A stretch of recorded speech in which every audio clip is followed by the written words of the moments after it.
Рыбаков Алексей, и я обучающийся кружка моделирования в детско-юношеском центре рабочего поселка Узловатого. На занятиях кружка моделирования я наблюдал за работой Стаса. Он делал макет водонапорной башни рабочего поселка Узловатого. И мне стало интересно, если сейчас вода домой поступает по водопроводу, то откуда ее брали наши предки? Я начал исследовать этот вопрос и узнал, что раньше, когда не было современных систем водоснабжения, наши предки очень сильно зависели от природных источников, таких как рек, озер, колодцев. Колодцы чаще всего строили в общедоступных местах. Колодец представлял собой яму, вырытую до глубины грунтовых вод, стены которого были укреплены срубом из дерева.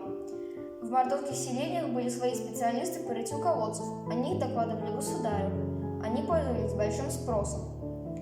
Моя бабушка живет в мордовском селе Кивать. Из ее рассказа я узнал, что в детстве она носила воду из колодца, который находился в центре села. На данный момент его нет, но из интернет-источников я узнал, что он входил в список культурного наследия Кузоватского района и являлся достопримечательностью села.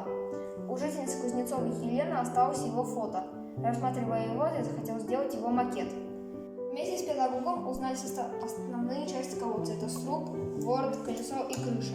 И подобрали отделочные материалы и приступили к работе. Сначала делали сруб, который вбили в лапу.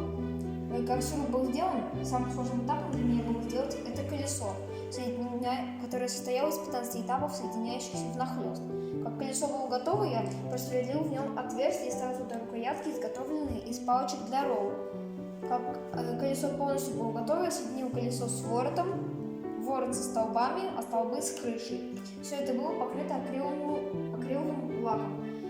Как основная часть колодца была готова, я сделал отделочные работы, имитацию воды, травы и песка.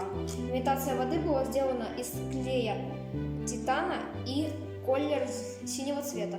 Имитация травы была сделана из колера зеленого цвета, клей ПВА и опилок, а песок из замазки.